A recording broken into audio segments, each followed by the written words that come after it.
Hello बच्चों, आज हम पढ़ेंगे लेसन नंबर 6 माई चाइल्डहुड यानी मेरा बचपन।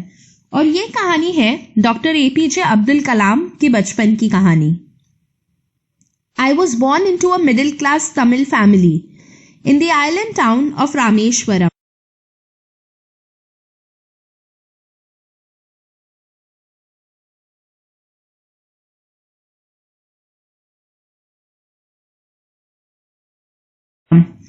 In the erstwhile Madras state. My father Jainul Abdeen had neither much formal education nor much wealth. Despite these disadvantages, he possessed great innate wisdom and a true generosity of spirit. He had an ideal helpmate in Mother Ashi Amma. I do not recall the exact number of people she fed every day, but I am quite certain that far more outsiders ate with us than all the members of our own family put together. मेरा जन्म एक middle class Tamil परिवार में हुआ था, रामेश्वरम के एक कस्बे में, जो उस समय मद्रास स्टेट में राज्य में हुआ करता था।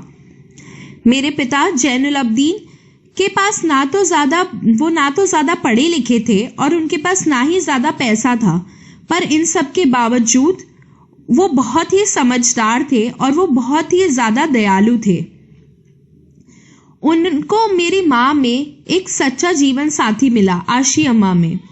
मुझे नहीं याद वो रोज कितने लोगों को खाना खिलाती थी, पर मुझे इतना याद है कि हमारे अपने परिवार को छोड़कर काफी बाहर वाले भी हमारे साथ रोज खाना खाते थे। I was one of many children, a short boy with rather undistinguished looks, born to tall and handsome parents. We lived in our ancestral house, which was built in the middle of the 19th century. It was a fairly large pakka house, made of limestone and brick, on the Mosque Street in Rameshwaram. My austere father used to avoid all inessential comforts and luxuries. However, all necessities were provided for in terms of food, medicine, or clothes. In fact, I would say mine was a very secure childhood, both materially and emotionally. मैं बहुत सारे बच्चों अपने माँ पापा के बहुत सारे बच्चों में से एक था, एक छोटा सा लड़का जो दिखने में कुछ ज्यादा अलग नहीं था, पर जिसके माता पिता बहुत ही लंबे और खूबसूरत थे। हम हमारे पुराने घर में रहते थे, जो कि 19वीं सदी के बीच में बना था। वो एक बहुत ही बड़ा पक्का मकान था जो कि ईंट पत्थर से बना था, और ये मकान रामेश्वरम की मस्जिद गली में था। मेरे बहुत ही साधारण पिता, वो हमेशा जो सारे ऐशो आराम है उन सब से दूर रहते थे, पर हमें सारी जरूरत की चीजें मिल जाती थी, जैसे खाना, दवाई, कपड़े। यहां तक कि मैं ये कहूंगा कि मेरा बचपन बहुत ही ज्यादा सुरक्षित था। The Second World War broke out in 1939 when I was 8 years old. For reasons I have never been able to understand, a sudden demand for tamarind seeds erupted in the market. I used to collect the seeds and sell them to a provision shop on Mosque Street. A day's collection would fetch me the princely sum of 1 anna. My brother-in-law Jalaluddin would tell me stories about the war, which I would later attempt to trace in the headlines in Dinamani. Our area, being isolated, was completely unaffected by the war. But soon India was forced to join the Allied forces and something like a state of emergency was declared. The first casualty came in the form of the suspension of the train halt at Rameshwaram station. The newspapers now had to be bundled and thrown out from the moving train on the Rameshwaram road between Rameshwaram and Dhanuskori. That forced my cousin Samsuddin, who distributed newspapers in Rameshwaram, to look for a helping hand to catch the bundles, and as if naturally I filled the slot. Samsuddin helped me earn my first wages. Half a century later, I can still feel the surge of pride in earning my own money for the first time. दूसरा विश्व युद्ध 1939 में हुआ, जब मैं 8 साल का था, और कुछ कारणों से मुझे आज तक समझ नहीं आया कि क्यों इमली के बीज की एक डिमांड बढ़ गई थी बाजार में। मैं इमली के बीज इकट्ठे किया करता था और उन्हें मस्जिद गली की एक किराने की दुकान में बेच दिया करता था। एक दिन के कलेक्शन में, यानी एक दिन में मैंने जितने बीज इकट्ठे किए होते थे उससे मुझे 1 अन्ना मिल जाता था। 1 अन्ना मतलब कि 6 पैसे के बराबर, मतलब 6 पैसा। और मेरे जो जीजा जी थे जलालुद्दीन, वो मुझे कहते थे, वो मुझे युद्ध की कहानियां सुनाया करते थे जो मैं फिर बाद में दीनामानी में ढूंढता था। दीनामानी अखबार का नाम है। हम जिस एरिया में रहते थे, हम जिस क्षेत्र में रहते थे, वो युद्ध से अभी भी उसमें युद्ध का अभी भी कोई प्रभाव नहीं पड़ा था। पर जल्दी ही भारत जो है अपने आसपास के इलाकों की सेना से हाथ मिलाने वाला था और एक इमरजेंसी डिक्लेयर होने वाली थी, एक इमरजेंसी लगने वाली थी। पहला कुछ बुरा हुआ तब जब रामेश्वरम स्टेशन पे रुकने वाली ट्रेनों का रुकना बंद कर दिया गया, उनका सस्पेंशन आ गया। तब जो अखबार जो वहां आते थे, तो अब वो अखबार उस चलती हुई ट्रेन में से गिरने थे और उन्हीं में से इकट्ठे करने होते हमें। तो इस वजह से मेरा जो भाई था शमसुद्दीन, जो रामेश्वरम में अखबार बांटता था, वो ढूंढने लगा किसी को जो उसके साथ मिलकर उन अखबार के बंडलों को चलती ट्रेन में से कैच करेगा, और मैंने वो जगह ले ली। शमसुद्दीन ने मुझे मेरी पहली कमाई करने में मदद की और आज 1 सदी बाद मैं आज भी बहुत ही ज्यादा गर्व महसूस करता हूँ कि मैंने अपने पैसे खुद कमाए पहली बार। Every child is born with some inherited characteristics into a specific socio-economic and emotional environment and trained in certain ways by figures of authority. I inherited honesty and self-discipline from my father. From my mother, I inherited faith in goodness and deep kindness. And so did my 3 brothers and sister. I had 3 close friends in my childhood, Ramananda Shastri, Aravindan and Shiva Prakashan. All these boys were from orthodox Hindu Brahmin families. As children, none of us ever felt any indifference amongst ourselves because of our religious differences and upbringing. In fact, Ramananda Shastri was the son of Pakshi Lakshmana Shastri, the high priest of the Rameshwaram temple. Later, he took over the priesthood of the Rameshwaram temple from his father.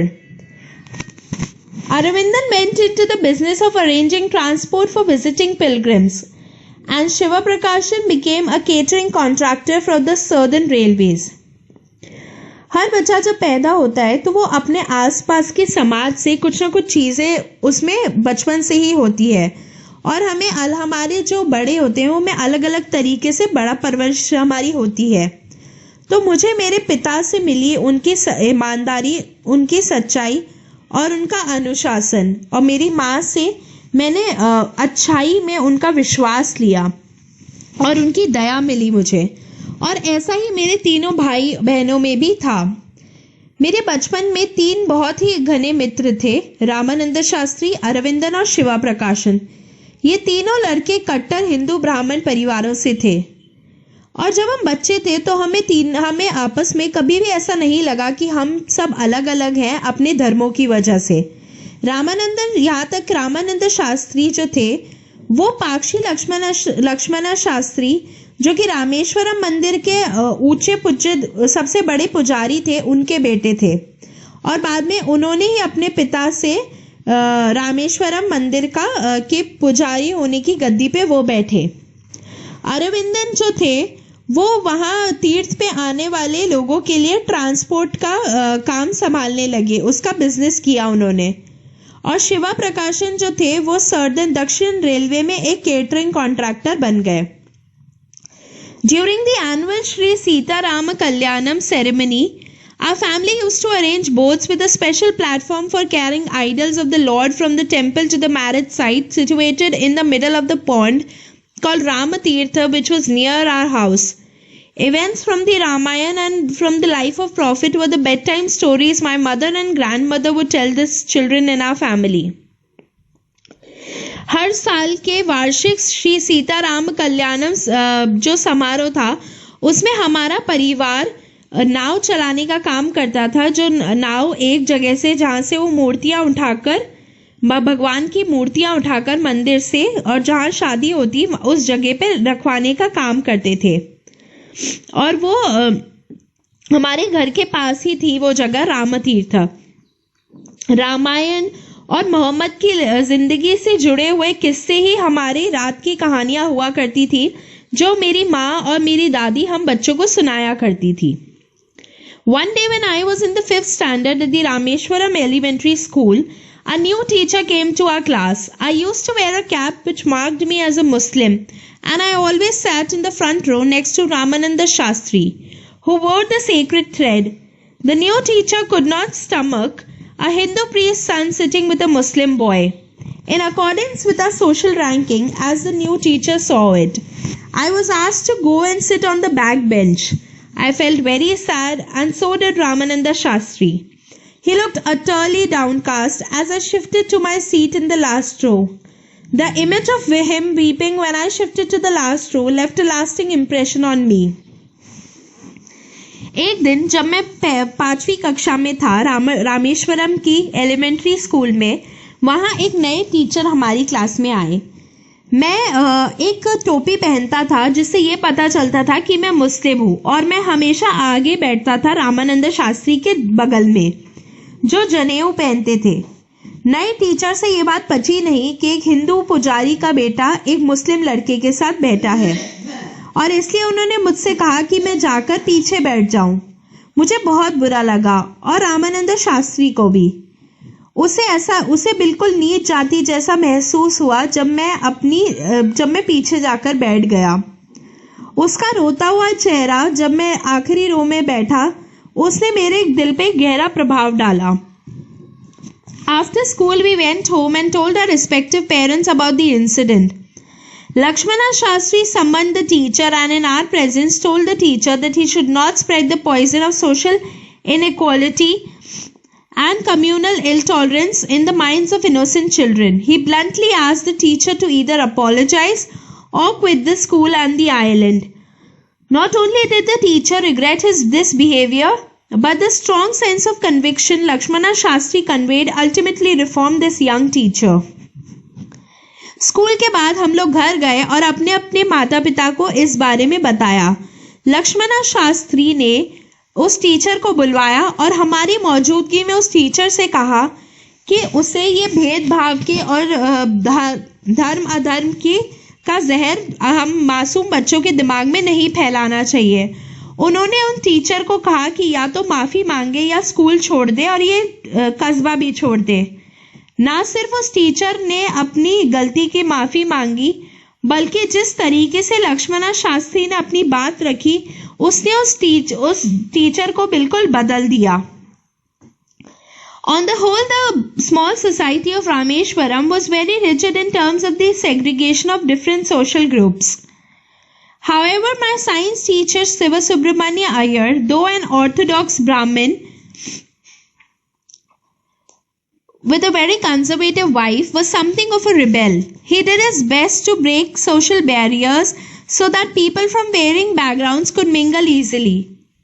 He used to spend hours with me and would say, Kalam, I want you to develop so that you are on par with the highly educated people of the big cities.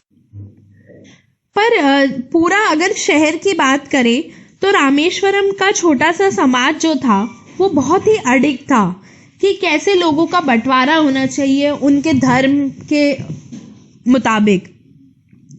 हालांकि मेरे जो विज्ञान के अध्यापक थे शिवा सुब्रमण्य अय्यर, वो वैसे तो एक कट्टर ब्राह्मण थे और उनकी बीवी जो थी वो भी बहुत ही कट्टर ब्राह्मण धर्म को मानने वाली थी, पर वो ऐसे नहीं थे। उन्होंने अपनी तरफ से हमेशा पूरी कोशिश की कि वो इन धार्मिक बंधनों को तोड़े ताकि अलग अलग समाज के लोग आपस में ढंग से मिल सकें। वो मेरे साथ घंटों बिताते और कहते, कलाम, मैं चाहता हूं कि तुम आगे बढ़ो ताकि तुम ये जो बड़े बड़े शहरों के बहुत ही पढ़े लिखे लोग हैं उनके बराबर आ सकूं। One day he invited me to his home for a meal. His wife was horrified at the idea of a Muslim boy being invited to dine in a ritually pure kitchen. She refused to serve me in her kitchen. Siva Subramania Iyer was not perturbed, nor did he get angry with his wife, but instead served me with his own hands and sat down beside me to eat his meal. His wife watched us from behind the kitchen door. I wondered whether she had observed any difference in the way I ate rice, drank water, or cleaned the floor after the meal. When I was leaving his house, Siva Subramania Iyer invited me to join him for dinner again the next weekend. Observing my hesitation, he told me not to get upset, saying, "Once you decide to change the system, such problems have to be confronted." When I visited his house the next week, Siva Subramania Iyer's wife took me inside her kitchen and served me food with her own hands. एक दिन उन्होंने मुझे अपने घर खाना खाने बुलाया। उनकी बीवी इस बात से बहुत परेशान हो गई कि उनकी पवित्र रसोई में एक मुस्लिम लड़का बैठकर खाना खाएगा। उन्होंने मुझे अपनी रसोई में खाना खिलाने से मना कर दिया। सिवा सुब्रमण्य अय्यर अपनी बीवी से ना तो नाराज हुए और ना ही ज्यादा भौचक्के, बल्कि उन्होंने मुझे अपने खुद के हाथों से खाना परोसा और मेरे बगल में बैठकर अपना खाना खाया। उनकी बीवी हमें किचन के दरवाजे के पीछे से देखती रही। मैंने सोचा क्या उन्हें मेरे चावल खाने में या पानी पीने में या उस आंगन को साफ करने में कोई फर्क नजर आया। जब मैं घर से जा रहा था तो सिवा सुब्रमण्य अय्यर ने मुझे अगले हफ्ते फिर उनके रात्रि भोजन के लिए वहां न्योता दिया। मेरे हिचक को देखते हुए उन्होंने मुझे कहा कि मैं परेशान ना हो। उन्होंने मुझसे कहा कि जब हम एक बार समाज को बदलने की ठान लेते हैं तो ऐसी मुश्किलें तो आती ही हैं। जब मैं उनके घर अगले हफ्ते गया तो सिवा सुब्रमण्य अय्यर की पत्नी ने खुद मुझे अंदर रसोई में बुलाया और मुझे अपने हाथों से खाना परोसा। Then the Second World War was over and India's freedom was imminent. Indians will build their own India, declared Gandhiji. The whole country was filled with an unprecedented optimism. I asked my father for permission to leave Rameshwaram and study at the district headquarters in Ramanathapuram. He told me as if thinking aloud, "Abul, I know you have to go away to grow. Does the seagull not fly across the sun alone and without a nest?" He quoted Khalil Gibran to my hesitant mother.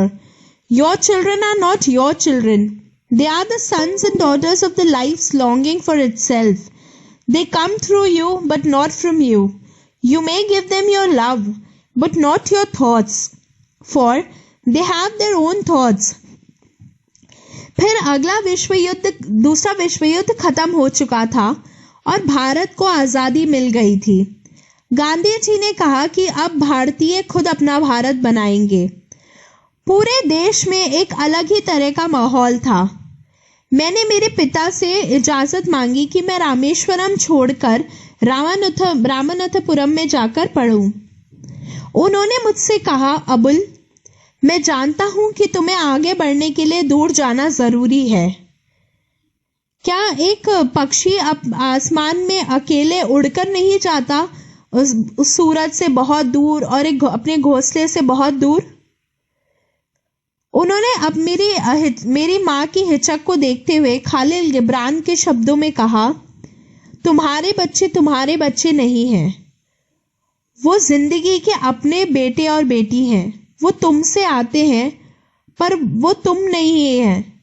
तुम उन्हें अपना प्यार दे सकती हो पर अपने विचार नहीं, क्योंकि उनके अपने विचार हैं। तो अब हम करेंगे लेसन के क्वेश्चंस। फर्स्ट क्वेश्चन है, answer this questions in 1 or 2 sentences each। तो हमें 1-2 सेंटेंस में इस क्वेश्चन के जवाब देने हैं। वेयर वॉज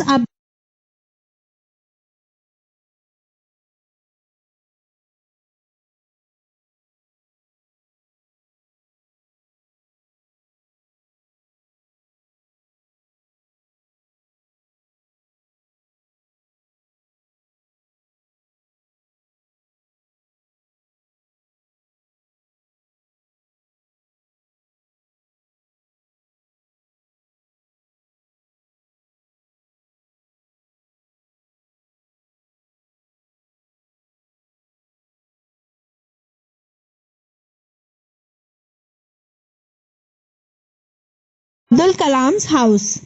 अब्दुल कलाम का घर कहाँ था? तो अब्दुल कलाम का घर था रामेश्वरम कस्बे में, जो उस समय मद्रास राज्य में था। What do you think Dinamani is the name of? Give a reason for your answer. तो आपको क्या लगता है दीनामानी किसका नाम है? तो दीनामानी एक अखबार का नाम है। और ये हमें ऐसा लगता है क्योंकि जब उन्होंने कहा कि उनके जीजा जी उन्हें युद्ध की कहानियां सुनाया करते थे, तो वो उन्हें दीनामानी की हेडलाइन में ढूंढा करते थे। तो हेडलाइन तो अखबारों की होती है। अगला क्वेश्चन है, who were Abdul Kalam school friends? What did they later become? Abdul Kalam के स्कूल के दोस्त कौन थे और वो बाद में क्या बने? तो अब्दुल कलाम के स्कूल में 3 दोस्त थे, रामानंद शास्त्री, अरविंदन और शिवा प्रकाशन। और वो तीनों बाद में रामानंद शास्त्री बाद में रामेश्वरम मंदिर के पुजारी बने और अरविंदन ने अपना ट्रांसपोर्ट का बिजनेस शुरू किया जो तीर्थ पे लोग आते थे उनके लिए, और शिवा प्रकाशन दक्षिण रेलवे में केटरिंग कॉन्ट्रैक्टर बने। How did Abdul Kalam earn his first wages? Abdul Kalam की पहली कमाई किससे हुई? तो अब्दुल कलाम की पहली कमाई अखबार के बंडल इकट्ठे करने से हुई। अखबार के बंडलों को कैच करने से, जो चलती ट्रेन में से, उससे हुई। और उसमें उनकी मदद की उनके भाई शमसुद्दीन ने। Had he earned any money before that? In what way? तो क्या उन्होंने उससे पहले कोई पैसे कमाए थे? किस तरीके से?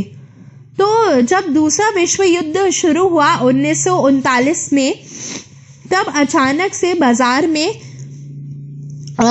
उसकी इमली के बीज की मांग बढ़ गई। तो अब्दुल कलाम इमली के बीज इकट्ठा किया करते थे, जो फिर पूरा दिन इकट्ठा करने के बाद वो मस्जिद गली में एक किराने की दुकान पर बेच दिया करते, जिससे उन्हें 1 अन्ना मिलता था।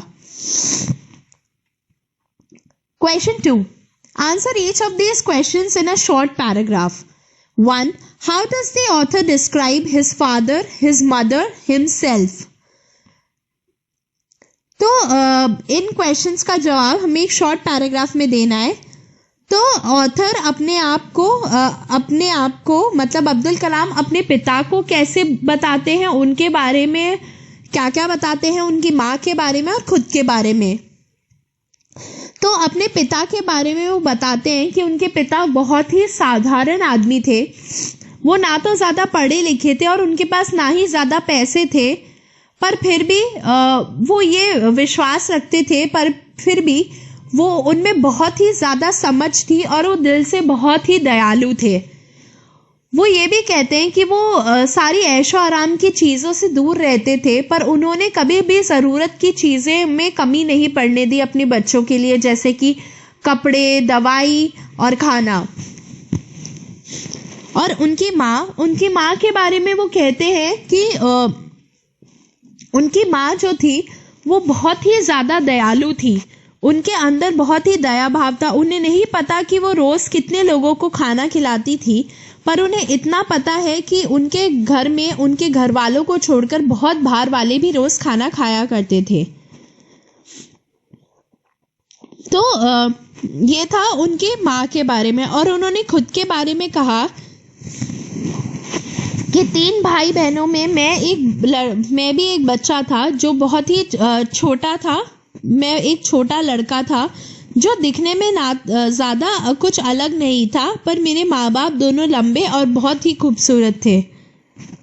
तो ये तीनों चीज़ें उन्होंने अपने बारे में बताई। अगला क्वेश्चन है, What characteristics does he say he inherited from his parents? तो वो क्या कहते हैं, उन्हें अपने माता पिता से क्या क्या चीज़ें मिली? तो वो कहते हैं उन्हें अपने पिता से उनकी ईमानदारी और उनका अनुशासन मिला, और वहीं उनकी माँ से उनका सच्चाई में और अच्छाई में विश्वास और दया भाव मिला। नेक्स्ट क्वेश्चन है, On the whole, the small society of Rameshwaram was very rigid in terms of segregation of different social groups, says the author. Which social groups does he mention? Were these groups easily identifiable? तो वैसे अगर पूरा देखा जाए तो रामेश्वरम का छोटा सा समाज बहुत ही ज्यादा अडिग था इस बात में कि लोगों को उनके समाज में स्तर के हिसाब से कैसे बांटना है अलग अलग समूह में। तो पहला क्वेश्चन है कि कौन से अलग अलग सामाजिक समूह थे जो उन्होंने कहे। तो जैसे अलग अलग सामाजिक समूह होते हैं लोगों की जमा पूंजी के बारे के ऊपर कि कोई बहुत ही अमीर परिवार से है, कोई गरीब है, या धर्मों के एहसास से कोई हिंदू है, कोई मुस्लिम है, कोई सिख है, कोई ईसाई है। तो ये ग्रुप क्या आसानी से पहचान सकते? तो हाँ, इन समूह को आसानी से पहचान सकते थे। वो जिस तरीके से लोग कपड़े पहनते थे, जिस तरह का खाना खाते थे, या जिस तरीके का से वो अपने अपने धर्म को मानते थे। अगला क्वेश्चन है, were they aware only of the differences or did they also naturally share friendship and experiences? तो क्या उन्हें सिर्फ अपने बीच में फर्क दिखता था या वो आपस में उनकी दोस्ती बहुत गहरी थी? तो जैसे कलाम के घर में, जैसे अब्दुल कलाम के घर में, तो इसका जवाब है कि नहीं, वो सिर्फ अपने फ़र्क के बारे में नहीं सोचते थे, क्योंकि जैसे अब्दुल कलाम के घर में उनकी माँ और उनकी दादी उन्हें रामायण और मोहब्बत दोनों की ही कहानियाँ सुनाया करती थी। और उनके जो तीनों दोस्त थे, रामानंद शास्त्री, अरविंदन और शिवा प्रकाशन, वो तीनों कट्टर हिंदू परिवारों से थे। और उनके घर के पास के नदी में जो था वो हर साल का वार्षिक कल्याणम समारोह हुआ करता था। थर्ड है, the author speaks both of people who are very aware of the differences among them and those who try to bridge these differences. Can you identify such people in the text? तो इस कहानी में जो author है, यानी कि जो लेखक है, वो दोनों ही तरह के लोगों के बारे में बात करते हैं, जो धर्मों में भेदभाव करते हैं और दूसरे जो इन भेदभाव को इन चीज़ों को कम करने की कोशिश करते हैं। तो पहले वो लोग जो इन धर्मों में भेदभाव करते हैं, वो जैसे वो जो नए टीचर आए थे कलाम की क्लास में, वो ऐसे थे। और दूसरा, शिव सुब्रमण्य अय्यर की जो पत्नी थी वो ऐसी थी। और दूसरे जो लोग इन चीज़ों को कम करने की कोशिश करते हैं, जैसे लक्ष्मण शास्त्री और Shiv Subramanya Iyer. Narrate 2 incidents that show how differences can be created and also how they can be resolved. How can people change their attitude? तो पहला जैसे जो वाक्य है कि जो ये दिखाता है कि लोगों में भेदभाव कैसे करा जा सकता है और उसको मिटाया भी कैसे जा सकता है।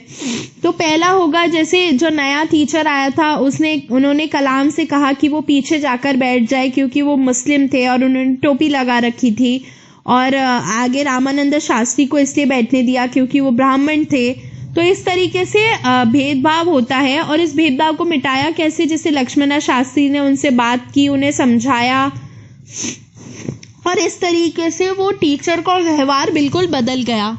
और दूसरा वाक्य, जब शिव सुब्रमण्य अय्यर ने अपने घर कलाम को खाना खाने बुलाया और उनकी बीवी ने मना कर दिया कि वो अपनी पवित्र रसोई में एक मुस्लिम लड़के को नहीं खाना खिलाएंगी, पर फिर भी शिव सुब्रमण्य अय्यर ने अपने खुद के हाथों से उन्हें खाना खिलाया और उन्हें उनके बगल में बैठकर खुद खाना खाया। और जब अगली बार वो आए तो फिर उनकी पत्नी ने ही, यानी कि शिव सुब्रमण्य अय्यर की पत्नी ने ही कलाम को खाना खिलाया अपनी रसोई में और अपने ही हाथों से। अगला क्वेश्चन है, why did Abdul Kalam want to leave Rameswaram? Abdul Kalam Rameswaram क्यों छोड़ना चाहते थे? तो अब्दुल कलाम रामेश्वरम अपनी आगे की पढ़ाई करने के लिए छोड़ना चाहते थे। वो जिले हेडक्वार्टर में जाकर, यानी कि रामनाथपुरम में जाकर पढ़ना चाहते थे। What did his father say to this? उनके पिता ने इस पर कहा कि कलाम, मैं जानता हूं कि तुम्हें आगे बढ़ने के लिए जाने की ज़रूरत है, आगे बढ़ने के लिए अपना घर छोड़ने की ज़रूरत है। क्या एक पक्षी भी अपना घर छोड़कर, अपना घोंसला छोड़कर सूरज के उस पार नहीं जाता खाना ढूंढने के लिए? What do you think his words mean? Why do you think he spoke these words? उनके शब्दों का मतलब क्या था और क्या आपको क्या लगता है उन्होंने ये शब्द क्यों कहे? तो उनके शब्दों का कहने का मतलब ये था कि बच्चे जो होते हैं उनके अपने विचार होते हैं और वो आगे बढ़ने के लिए अगर उन्हें दूर जाना पड़ता है, अगर आपको कुछ अच्छा करना पड़ता है तो आपको कुछ पीछे छोड़ना भी पड़ता है। अब नेक्स्ट क्वेश्चन है thinking about language. Find the sentences in the text where these words occur. तो अब हमें ऐसे सेंटेंसेस ढूंढने हैं इस पूरे टेक्स्ट में, यानी कि इस पूरे लेसन में जहां जहां ये शब्द आए हैं। तो पहला है इरप्ट। तो अब हमें ढूंढना है कि इरप्ट शब्द कहाँ आया है। तो जैसे कि थर्ड पैराग्राफ है, उसकी जो चौथी लाइन है उसमें ये शब्द आया है जहाँ पे ये है for reasons I have never been able to understand a sudden demand for tamarind seeds erupted in the market। तो ये है erupt शब्द यहाँ आया है। फिर अगला शब्द है सर्ज। तो ये थर्ड पैराग्राफ की ही आखिरी लाइन में देखना है। Half a century later I can still feel the surge of pride in earning my own money for the first time. तो ये हो गए ये दोनों शब्द। अब तीसरा शब्द है ट्रेस। तो ट्रेस है शब्द है जहां दीना मानी के बारे में बात हुई है। ये है थर्ड पैराग्राफ में ही लाइन इरप्टेड के नीचे वाली line. My brother in law Jalaluddin would tell me stories about the war which I would later attempt to trace in the headlines in Dinamani. अब अगला सवाल है, अब अगला शब्द है अनडिस्टिंग्विश। तो अनडिस्टिंग्विश्ड है सेकेंड पैराग्राफ में। I was one of many children, a short boy with rather undistinguished looks, born to tall and handsome parents. और आखिरी शब्द है कैजुअलिटी। ये है थर्ड पैराग्राफ में, बीच में लाइन है the first casualty came in the form of the suspension of the train halt at Rameswaram station. तो ये हमें मिल गए सारे शब्द इस लेसन में। अगला है कि अब हमें आपको क्या करना है, आपको डिक्शनरी में जाकर इन शब्दों के मतलब देखने हैं कि इनको हम कहाँ कहाँ इस्तेमाल कर सकते हैं। तो अब हमें देखना है जैसे इरप्ट का मतलब क्या होता है और क्या क्या चीजें इरप्ट कर सकती है। तो जैसे वोल्केनोज होते हैं वो फटते हैं, तो इरप्ट मतलब एकदम से बाहर आना। सर्ज का मतलब होता है, फिर है सर्ज जिसका मतलब आप डिक्शनरी में देख सकते हो। फिर अगला है जैसे what are the meanings of the word trace. और ट्रेस का मतलब होता है किसी चीज को छापना या किसी चीज को ढूंढना। फिर है अनडिस्टिंग्विश। डिस्टिंग्विश का मतलब अलग और अनडिस्टिंग्विश का मतलब कुछ ज्यादा अलग नहीं। ठीक है। अब है अगला मैच द कॉलम। तो हमें इन शब्दों को उनके मतलब से जोड़ना है। तो पहला है फर्स्ट है ब्रोक आउट। तो ब्रोक आउट का है C began suddenly in a violent way, मतलब एक बहुत हिंसात्मक तरीके से एकदम कोई चीज शुरू हो जाना। सेकंड है in accordance with. In accordance का मतलब होगा according to in accordance with का मतलब होगा एफ। सेकंड का होगा F according to a particular rule principle और सिस्टम, मतलब एक तरीके के नियम के हिसाब से। थर्ड है अ हेल्पिंग हैंड। तो इसका होगा असिस्टेंट, मतलब कोई साथ देने वाला, डी। थर्ड का है डी। फोर्थ है कुड नॉट स्टमक। फोर्थ का कुड नॉट स्टमक का होगा was not able to tolerate, यानी कि बी। फिर फिफ्थ है जेनरोसिटी ऑफ स्पिरिट। इसका है A. An attitude of kindness, a readiness to give freely. और फिर लास्ट है सिक्स फिगर्स ऑफ अथॉरिटी। इसका होगा E, persons with power to make decisions. ठीक है। तो अब है अगला question, study the words in italics in the sentences below. तो अब जैसे हमें इटैलिक्स में देखा है, तो अगर हमें किसी भी शब्द का विलोम शब्द लिखना होता है तो हम उसके आगे UN लगा देते हैं, अन, या फिर IN इन लगा देते हैं, या फिर IL इल भी लगा सकते हैं, IR भी लगा सकते हैं, IM भी लगा सकते हैं। तो अब हमें इस बॉक्स में दिए गए शब्दों के विलोम शब्द लिखने हैं। तो एडिक्वेट का होगा इनएडिक्वेट, इसके आगे लग जाएगा IN। दूसरा है डिमांडिंग, डिमांडिंग का होगा अनडिमांडिंग, यानी कि UN लग जाएगा इसके आगे। फिर है पैट्रियोटिक, तो होगा अनपैट्रियोटिक, UNPATRIOTIC, अनपैट्रियोटिक। फिर है लॉजिकल, तो इसका होगा इलॉजिकल, इसके आगे लग जाएगा IL। फिर है एक्सेप्टेबल, इसका होगा अनएक्सेप्टेबल, UN लगेगा। एक्टिव के आगे लगेगा इनएक्टिव, IN। डिस्प्यूटेड के आगे लगेगा UN, अनडिस्प्यूटेड। लीगल के आगे लगेगा इलीगल, IL। रेगुलर के आगे लगेगा IR, इरेगुलर, IR। फिर ट्रू के आगे लगेगा अनट्रू, UN। एक्सेसिबल के आगे लगेगा इनएक्सेसिबल, IN। रिस्पॉन्सिबल के आगे लगेगा IR, इररिस्पॉन्सिबल। टॉलरेंट के आगे लगेगा इनटॉलरेंट, INTOLERANT। फिर परमानेंट के आगे लगेगा इम्परमानेंट, IM। फिर कोहेरेंट के आगे लगेगा UN, अनकोहेरेंट। फिर पॉसिबल के आगे लगेगा इम्पॉसिबल, यानी कि IMPOSSIMBLE, इम्पॉसिबल। अब अगला है पैसिव वॉइस।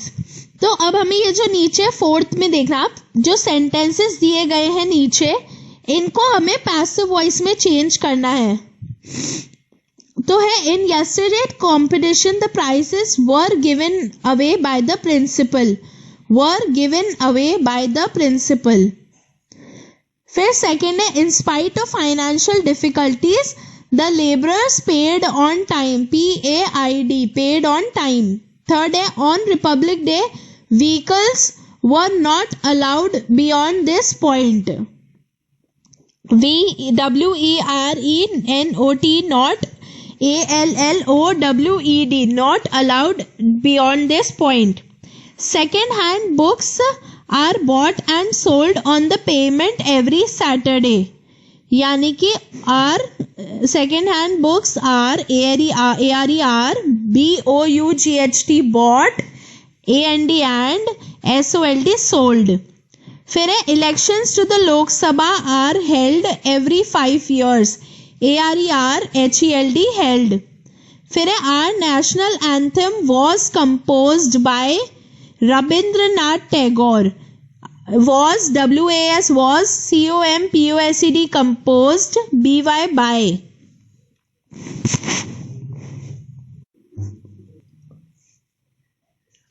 अगला है fifth, rewrite the paragraphs below using the correct form of verb given in the brackets. तो अब हमें क्या करना है, हमें इन पैराग्राफ को दोबारा लिखना है। बस इसमें जो ब्रैकेट में यानी कोष्टक में जो शब्द दिए गए हैं उनको सही तरीके से इस्तेमाल करके। जैसे पहला है how helmets came to be used in cricket. Nari Contractor was a captain and an opening batsman for India in the 1960s. The Indian cricket team went on a tour to the West Indies in 1962. In a match against Barbados in Bridgetown, Nari contractor got seriously injured, INJURED, and collapsed, COLLAPSED. In those days, helmets were not worn. In those days, they did not wear helmets. Contractor got hit, HIT on the head by a bouncer from Charlie Griffith. Contractor's skull got fractured, got fractured, FRACTURED, fractured. The entire team was deeply concerned. WAS was DEEPLY, deeply, CONCERNED, concerned. The West Indies players were worried. Were, W-E-R-E, were, W-O-R-R-I-E-D, worried. Contractor was rushed to the hospital. W-A-S was, R-U-S-H-E-D, rushed to hospital. He was accompanied by Frank Worrell, the captain of the West Indies team. He was accompanied. W-A-S was, A-C-C-O-M-P-A-N-I-E-D. Blood was donated by the West Indies players. W-A-S was, D-O-N-A-T-E-D. Thanks to the timely help, contractor was saved. W-A-S was, S-A-V-E-D, saved. Nowadays, helmets are routinely used against bowlers. A-R-E-R-R-O-U-T-I-N-E-L-Y, routinely, U-S-E-D, used. Next है oil from seeds. Vegetable oils are made from seeds and fruits of many plants growing all over the world. तो पहले bracket से के पहले आएगा made, M-A-D-E, made. Oil produced from cotton seeds, groundnuts, soya beans and sunflower seeds. Oil तो second bracket के बाद आएगा प्रोड्यूस्ड, यानी कि प्रोड्यूस के बाद में डी लग जाएगा, PRODUCET. Olive oil is used for cooking, salad dressing etcetera. Olive oil third bracket के बाद आएगा, पहले आएगा IS is USED, used. Olives are shaken from the trees and gathered up usually by hand. Olives are, fourth bracket से पहले आएगा ARERSHAKEN, shaken. फिर fifth bracket से पहले आएगा gathered, GATHERED, gathered by up usually by hand. The olives are grounded to a thick paste which is spread onto special mats. Olives are grounded, ARERGROUNDED. Then the mats are layered up on the pressing machine which will gently squeeze them to produce olive oil. Then the mats are RARERLAYERED, layered up. अगला है dictation. तो अब हमें अब आपके teacher जो है वो इस पैराग्राफ को डिक्टेट करेंगे और आपको इसको सही ऑर्डर में लगाना है. ठीक है. अब है अगला है स्पीकिंग. तो यहाँ आपको एक टॉपिक दे रहे हैं जिसके ऊपर आपको बोलना है. तो ये टॉपिक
है.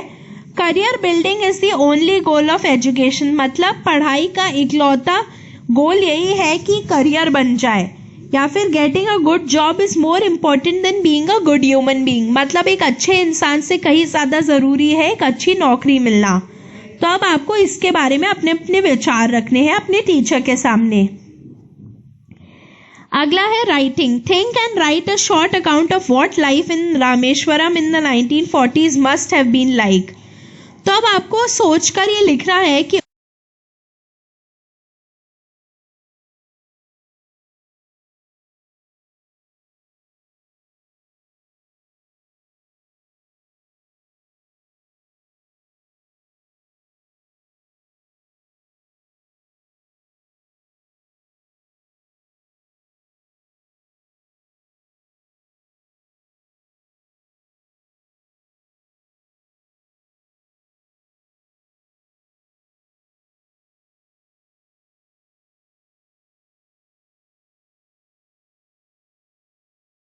1940 में रामेश्वरम में जिंदगी कैसी होगी? क्या वहाँ के लोग अमीर थे, गरीब थे, बहुत ज़्यादा मेहनत करने वाले थे, आलसी थे, कैसे थे? ठीक है, तो अब हम करेंगे poem.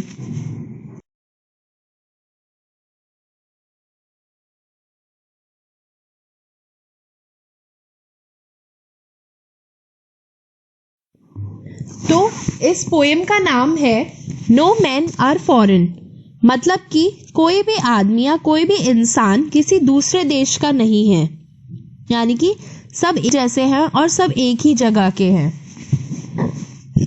Remember no man are strange, no country is foreign, beneath all uniforms a single body breathes like ours. The land our brothers walk upon is earth like this in which we all shall lie. तो पहली line में कवि कहते हैं कि कोई भी आदमी अलग नहीं है और कोई भी देश आपके लिए विदेश नहीं है। तो वो ये कोशिश कर रहे हैं कि वो जो धरती पे अलग अलग बॉर्डर बन गई है वो उन्हें हटाएं, जो अलग अलग देशों को अलग करती है। तो इससे कोई भी देश विदेश नहीं रहेगा। हम सब हर जगह हर जमीन पर अपने ही देश जैसा महसूस करेंगे जब कोई भी बॉर्डर नहीं होगी, हर कोई कहीं पर भी घूम सकता है आज़ाद होकर। कवि कहना चाहते हैं कि पूरी धरती एक ही है और जो लोग इस धरती पर रह रहे हैं वो भी एक ही इंसान है।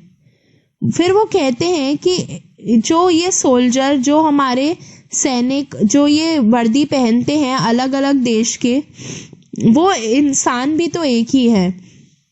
भगवान ने हम सबको एक जैसा ही बनाया है, सब एक जैसे ही सांस लेते हैं। फिर वो कहते हैं कि सारे सैनिक हमारे भाई हैं और हम सब धरती माँ पर एक जैसे ही चलते हैं और सब इसी धरती पर मरते भी हैं और सब एक ही कब्र में दफन होते हैं।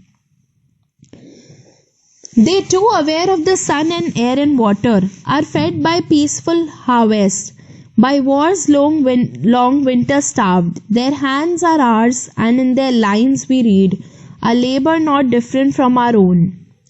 यहाँ दे का मतलब वो लोग हैं जो दूसरे देशों के हैं।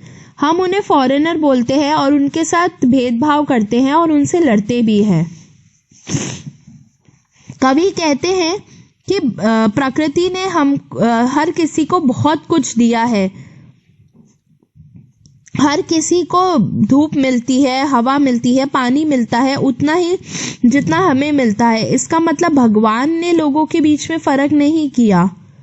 हम सब जब शांत होते हैं, जब युद्ध नहीं होता, तब हम सब खेती करते हैं, हम सब एक शांत जिंदगी जीते हैं और प्रकृति से मिली हुई चीजें खाते हैं। आगे वो कहते हैं कि हम सब युद्ध के समय और सर्दियों के समय हमें भूखा रहना पड़ता है और यही सारे देशों में होता है। उन्हें भी उस वक्त खाना नहीं मिलता। तो वो ये कहना चाहते हैं कि फॉरेनर, जो दूसरे देश के लोग हैं, वो और हम एक ही हैं। और फिर कवि कहते हैं कि उनके हाथ भी हमारे जैसे ही हैं, वो भी उतनी ही मेहनत करते हैं जितनी हम करते हैं। Remember they have eyes like ours that wake, or sleep and strength that can be won by love. In every land is common life that all can recognize and understand. फिर कवि पूछते हैं जो पढ़ रहे हैं रीडर उनसे कि क्या उन्हें याद है कि हमें अपने दिमाग में रखना चाहिए कि ये जो दूसरे देश के लोग हैं जिन्हें हम अपना दुश्मन समझते हैं, उन्हें भी भगवान ने हमारे जैसा ही बनाया है। भगवान ने भी उनको वही आंखें दी हैं जो जब हम जागते हैं तब खुली रहती है और जब सोते हैं तब बंद। यहाँ तक कि उनमें भी उतनी ही ताकत है और उनमें बहुत ताकत दी है जिसे हम प्यार से जीत सकते हैं। फिर वो कहते हैं हर देश में, हर जमीन पर एक चीज सेम है, वो है जिंदगी मतलब वो सारी चीजें जो जी रही हैं। और अगर हम उन्हें पहचान जाएं और उनके अंदर जो चल रहा है वो समझ जाएं, तो हमें ये समझ आएगा कि वो भी हमारे जैसे ही हैं और तब कोई लड़ाई झगड़े नहीं होंगे हम में।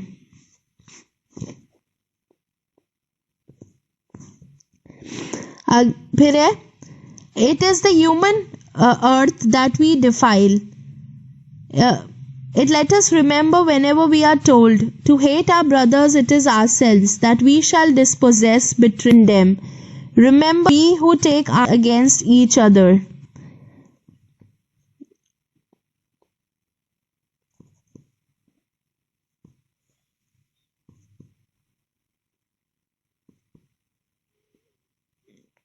आगे कवि कहते हैं कि हमें याद रखना चाहिए जब भी कोई हमें कहे कि दूसरे देश के लोगों से नफरत करो, उन्हें दुश्मन समझो, तो जब भी हम किसी को अपना दुश्मन समझते हैं तो हम अपने आप के साथ ही बुरा करते हैं, हम अपने आप के साथ धोखा करते हैं, हम अपने आप को दुख पहुंचाते हैं. हमें ऐसी नेगेटिविटी से, हमें ऐसी बुरी भावनाओं से दूर रहना चाहिए. हमें अपने आप को किसी का भी दुश्मन नहीं समझना चाहिए. जब एक युद्ध होता है तो दोनों ही तरफ जो युद्ध करते हैं उन दोनों को ही नुकसान होता है. इसलिए कवि कहते हैं कि युद्ध हमारे लिए अच्छा नहीं है. वो कहते हैं कि जब भी हम किसी के खिलाफ कोई हथियार उठाते हैं हमें एक चीज याद रखनी चाहिए. It is the human earth that we defile. Our hells of fire and dust outreach the innocence of air that is everywhere our own. Remember, no men are foreign and no country strange. तो वो कहते हैं कि जब भी हम किसी के खिलाफ कोई हथियार उठाते हैं हमें दिमाग में रखना चाहिए कि हम धरती को गंदा कर रहे हैं, क्योंकि हथियार लोगों को मारते हैं, उनका जो शरीर होता है वो धरती पर गिरकर उसे गंदा बनाता है. जहाँ युद्ध होता है वहाँ बहुत खून खराबा, आग और मौत होती है. ये मरे हुए शरीर धरती पर इकट्ठे होते हैं और उसे अपवित्र बनाते हैं. युद्ध की जो आग होती है वो, उसमें से जो धुआं निकलता है वो जब हवा में बढ़ता है तो वो इतना गंदा होता है कि वो पूरी हवा की पवित्रता को खराब, दूषित कर देता है. इन सारी चीज़ों के साथ कवि ये मैसेज देना चाह रहे हैं कि हमें युद्ध नहीं करना चाहिए. और आखिर में वो कविता का अंत भी पहली ही लाइन को उल्टा लिखकर कहते हैं कि याद रखो, कोई भी इंसान विदेशी नहीं है और कोई भी देश अलग नहीं है.